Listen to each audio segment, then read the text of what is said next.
दोस्तों, बिहार राज्य सरकार के द्वारा कल कैबिनेट की बैठक हुई। इसमें कई महत्वपूर्ण निर्णय लिए गए हैं, जैसे 4% जो डीए बढ़ा है, जो राज्यकर्मी है उस पर भी मोहर लग चुकी है। उसके अलावा कुछ नए पद सृजित किए गए हैं विद्यालय अध्यापकों के। और जो अटेम्प्ट वाली बात कही जा रही थी कि अभी तक 3 ही अटेम्प्ट मिलने थे, उसको लेकर के भी अब ये कहा जा रहा है कि परीक्षा देने के 5 मौके मिलेंगे। इसको भी कैबिनेट ने मंजूरी दे दी है।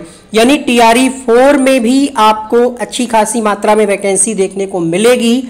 आप अपनी स्क्रीन पर एक प्रकाशित खबर देख पा रहे होंगे, जिसमें कहा जा रहा है कि राज्य के कक्षा 1 से 12वीं तक के विद्यालय अध्यापकों के 25,404 पद नए सृजित किए गए हैं। समझ रहे हैं? तो 25,000 ये वैकेंसी आपको टीआरई 4 में देखने को मिलेगी।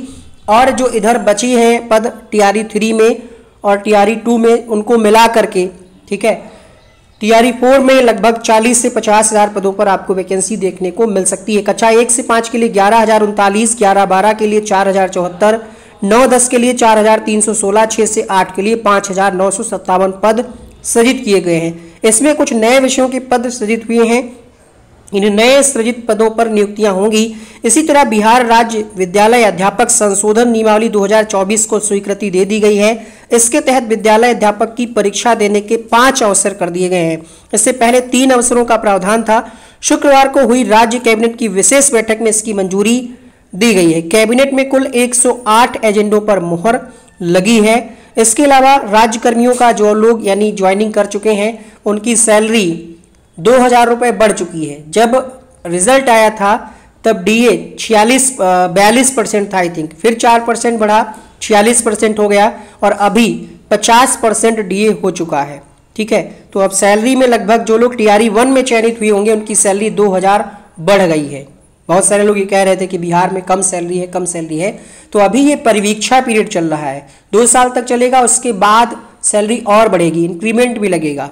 तो 2-4-5 साल में आपकी सैलरी पीआरटी के जो अभी लगभग 38,000 कुछ आ रही है, वो धीरे धीरे बढ़ते बढ़ते 50 तक पहुंच जाएगी। ठीक है, शुरुआत है। आप लोग सैलरी की बात हम इसलिए कर रहे हैं ताकि आपको थोड़ा सा मोटिवेशन मिले। तो आप लोग तैयारी करें टीआरई 4 की। इसके अलावा अगर किसी प्रकार का कोई डाउट है तो कमेंट बॉक्स में पूछें। एक और खबर है यहाँ पर कि बीपीएससी के जो चेयरमैन का पद जो है वो खाली था, तो वो यहाँ पर भर दिया गया है, यानी नियुक्ति हो गई है। बिहार लोक सेवा आयोग के अध्यक्ष की नियुक्ति कर दी गई है। सरकार ने 1992 बैच के वरीय आईएएस अधिकारी रवि मनु भाई परमार को बीपीएससी का नया अध्यक्ष बनाया है। सामान्य प्रशासन विभाग ने इसके लिए अधिसूचना जारी कर दी। इसके अलावा कुछ इस तरीके से पेपर लीक की भी खबरें चल रही हैं। आपने देखा होगा कि किस तरीके से जो एडमिट कार्ड का जो दूसरा पेज होता है जिसमें इंस्ट्रक्शंस होते हैं, वहाँ पर क्वेश्चंस के आंसर लिख करके यहाँ पर लोगों को मतलब भेजा गया था।